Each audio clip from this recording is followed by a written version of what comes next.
എല്ലാ കൂട്ടുകാർക്കും എൻ്റെ ചാനലിലേക്ക് സ്വാഗതം. ഇന്ന് ഒരു റീഡിംഗ് ആയിട്ടല്ല ഞാൻ വന്നിരിക്കുന്നത്. സാധാരണയായിട്ട് നമുക്ക് എപ്പോഴും ലവ് റീഡിങ്സ് ഒരുപാട് നമുക്ക് കിട്ടുന്നുണ്ട്. അങ്ങനെ എനിക്ക് മെയിൽസ് വരുന്നുണ്ട്. അല്ലെങ്കിൽ നമ്മൾ പേഴ്സണൽ റീഡിങ്സ് ഒക്കെ എടുക്കുന്ന സമയത്ത് എപ്പോഴും നമുക്ക് വരുന്ന ചോദ്യങ്ങളാണ് ഈ റിലേഷൻഷിപ്പിലുള്ള ഇഷ്യൂസും അങ്ങനത്തെയൊക്കെ. അപ്പോൾ എനിക്ക് 3 കാര്യങ്ങളാണ് നിങ്ങളോട് ചോദിക്കാനുള്ളത്. പലപ്പോഴും ആൾക്കാർ അതൊക്കെ മറന്നുകൊണ്ടാണ് ഒരാളെ ഇഷ്ടപ്പെടാനായിട്ടും അല്ലെങ്കിൽ അവരുടെ ആ ഇഷ്ടം ഫുള്ളായിട്ട് സറണ്ടർ ചെയ്യുന്നതും അങ്ങനെയാണ്. അപ്പോൾ അതിൽ നമുക്ക് അത്യാവശ്യമായിട്ട് നമുക്ക് 3 കാര്യങ്ങൾ എപ്പോഴും നമ്മൾ ചിന്തിക്കണം. ആ 3 കാര്യങ്ങൾ റിലേഷൻഷിപ്പിലുണ്ടോ എന്നുള്ളത്. നമ്പർ 1 ആയിട്ടുള്ളൊരു കാര്യം കമ്മ്യൂണിക്കേഷനാണ്. നിങ്ങളുടെ വ്യക്തിയോട് നിങ്ങൾക്ക് തുറന്ന് സംസാരിക്കാൻ പറ്റുന്ന ഒരു സിറ്റുവേഷൻ ഉണ്ടോ? അത് നിങ്ങളുടെ ഭയങ്ങളാവാം, അതല്ലെങ്കിൽ നിങ്ങളെ സന്തോഷിപ്പിക്കുന്ന കാര്യങ്ങളാവാം, അല്ലെങ്കിൽ നിങ്ങളുടെ ഇൻസെക്യൂരിറ്റീസ് ആയിരിക്കാം, നിങ്ങളുടെ വൾനറബിലിറ്റീസ് ആയിരിക്കാം. എന്ത് തന്നെയാണെങ്കിലും അത് ആ ഒരു വ്യക്തിയോട് സംസാരിക്കാൻ പറ്റുന്നുണ്ടോ? എല്ലാ കാര്യങ്ങളും തുറന്ന് സംസാരിക്കാൻ പറ്റുന്നുണ്ടോ? നിങ്ങളെ മനസ്സിലാക്കി കളിയാക്കാതെ തുറന്ന് സംസാരിക്കാൻ പറ്റുന്ന ഒരവസ്ഥയുണ്ടോ? നിങ്ങളുടെ ലൈഫിൽ എന്ത് സംഭവിച്ചാലും നിങ്ങളെ ജഡ്ജ് ചെയ്യാതെ നിങ്ങൾക്ക് കമ്മ്യൂണിക്കേറ്റ് ചെയ്യാൻ പറ്റുന്ന ഒരു സിറ്റുവേഷനാണോ? നിങ്ങൾക്ക് ഇഷ്ടമില്ലാത്ത കാര്യങ്ങൾ തുറന്ന് പറയുമ്പോൾ ആ വ്യക്തിയിൽ നിങ്ങൾക്കൊരു പക്ഷേ ചില ക്യാരക്ടേഴ്സ് നിങ്ങൾക്ക് വിഷമിപ്പിക്കുന്നുണ്ടാവാം. അപ്പോൾ അത് നിങ്ങൾക്ക് തുറന്നു പറയാൻ സാധിക്കുമോ? ചില ആൾക്കാർക്ക് എപ്പോഴും കളിയാക്കുന്ന സ്വഭാവം ഉണ്ടാവും. അപ്പോൾ അത് നിങ്ങൾക്ക് ഇഷ്ടമല്ലെങ്കിൽ അത് തുറന്നു പറയാൻ സാധിക്കുന്നുണ്ടോ? അതുപോലെ തിരിച്ചും നിങ്ങളുടെ വ്യക്തിക്ക് നിങ്ങളോടും അതേപോലെ തന്നെ ഈ പറഞ്ഞ കാര്യങ്ങളൊക്കെ ചെയ്യാൻ സാധിക്കുന്നുണ്ടോ എന്ന് നോക്കേണ്ടത് വളരെ അത്യാവശ്യമായിട്ടൊരു കാര്യമാണ്. സെക്കൻഡ് വളരെ അത്യാവശ്യമായിട്ടുള്ള കാര്യമാണ് ഫ്രീഡം എന്ന് പറയുന്നത് തെറ്റ് ചെയ്യാനുള്ള ഫ്രീഡമല്ല. ഞാനായിട്ടിരിക്കാനുള്ളൊരു ഫ്രീഡം റിലേഷൻഷിപ്പിൽ വേണം. എൻ്റെ ഇഷ്ടങ്ങൾ അടിയറവ് പറയേണ്ടി വരുന്നത്.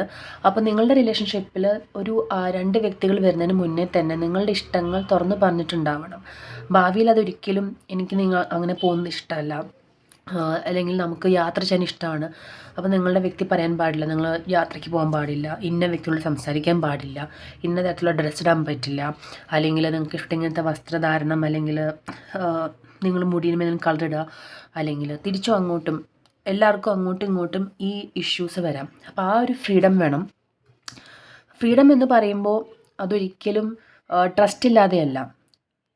ഒരുപാട് ട്രസ്റ്റ് വേണം. ആ ട്രസ്റ്റ് ഉണ്ടെങ്കിൽ മാത്രമേ നമുക്ക് അങ്ങനെ ചെയ്യാൻ സാധിക്കുകയുള്ളൂ. ട്രസ്റ്റ് തീർച്ചയായിട്ടും ഏതൊരു റിലേഷൻഷിപ്പിൻ്റെയും ബേസിക് ആയിട്ടുള്ളൊരു കാര്യമാണ്. അപ്പോൾ അതുകൊണ്ടാണ് ഞാൻ ട്രസ്റ്റിനെ കുറിച്ചുകൂടെ പറയാത്തത്. നമ്മൾ ശ്വാസമൊക്കെ എടുക്കുന്ന പോലെ ട്രസ്റ്റ് എന്ന് പറയുന്നത് ഏതൊരു റിലേഷൻഷിപ്പിൻ്റെയും ബേസിക് ആയിട്ടുള്ള റിക്വയർമെൻ്റ് ആണ്.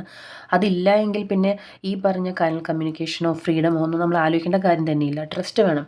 അപ്പോൾ ആ ട്രസ്റ്റിനെ നമ്മൾ തെറ്റായ രീതിയിൽ കാണിക്കുന്ന മാതിരിയല്ല ഫ്രീഡം എന്ന് പറയുന്നത് എൻ്റെ ഇൻഡിവിജ്വാലിറ്റി എനിക്ക് നോക്കാനായിട്ട് സാധിക്കണം. അതേപോലെ നിങ്ങളുടെ വ്യക്തിയുടെയും അതേപോലെ തന്നെ സാധിക്കണം. രണ്ടുപേർക്കും അങ്ങോട്ടും ഇങ്ങോട്ടും ഫ്രീഡം ഇല്ലാത്തൊരു സിറ്റുവേഷൻ വരരുത്. പിന്നെ നിങ്ങളുടെ മൂന്നാമത്തെ ഒരു കാര്യം, നിങ്ങളുടെ റിലേഷൻഷിപ്പിൽ വളരെ അത്യാവശ്യമായിട്ടുള്ള കാര്യമാണ് ഇക്വാലിറ്റി എന്ന് പറയുമ്പോൾ എല്ലാ കാര്യത്തിലും ഈക്വലായിരിക്കണം. അത് ഫിനാൻസ് ആയാലും അല്ലെങ്കിൽ ഹെൽപ്പിംഗ്, കെയറിങ്, സർപ്രൈസ് കൊടുക്കുക, എന്ത് തന്നെയാണെങ്കിലും അതെല്ലാത്തിലും നമുക്ക് ആ ഇക്വാലിറ്റി വേണം.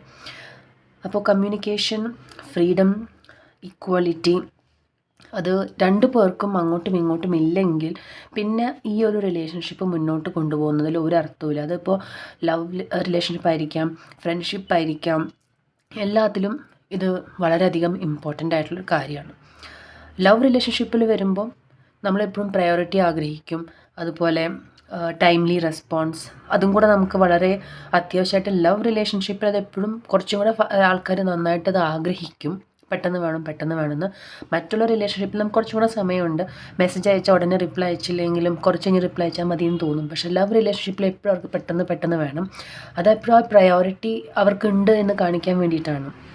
പക്ഷേ ആ ഒരു എഫേർട്ട് കാണിക്കേണ്ടത് വളരെ അത്യാവശ്യമാണ്. അപ്പോൾ ഇങ്ങനെ കുറച്ച് കാര്യങ്ങൾ നമ്മൾ ശ്രദ്ധിച്ചിട്ടുണ്ടെങ്കിൽ നമ്മുടെ റിലേഷൻഷിപ്പ് നമുക്കറിയാൻ പറ്റും. അത് ശരിക്കും അതൊരു നമ്മുടെ ടൈം ആൻഡ് എഫേർട്ട് അല്ലെങ്കിൽ നമ്മുടെ സ്നേഹം ശരിക്കും കറക്റ്റായിട്ടുള്ള ആൾക്കാണോ കൊടുക്കുന്നത്, നമുക്ക് ലഭിക്കുന്നത് കറക്റ്റാണോ എന്ന് മനസ്സിലാക്കാനായിട്ട് സാധിക്കും. അപ്പോൾ തീർച്ചയായിട്ടും ഇങ്ങനത്തെ ചില കാര്യങ്ങളും കൂടെ നമ്മൾ ശ്രദ്ധിക്കേണ്ടതാണ് നമ്മുടെ റിലേഷൻഷിപ്പിൽ. അപ്പോൾ ഇന്നത്തെ വീഡിയോ എല്ലാവർക്കും ഇഷ്ടപ്പെട്ടു എന്ന് വിചാരിക്കുന്നു. Thank you for watching.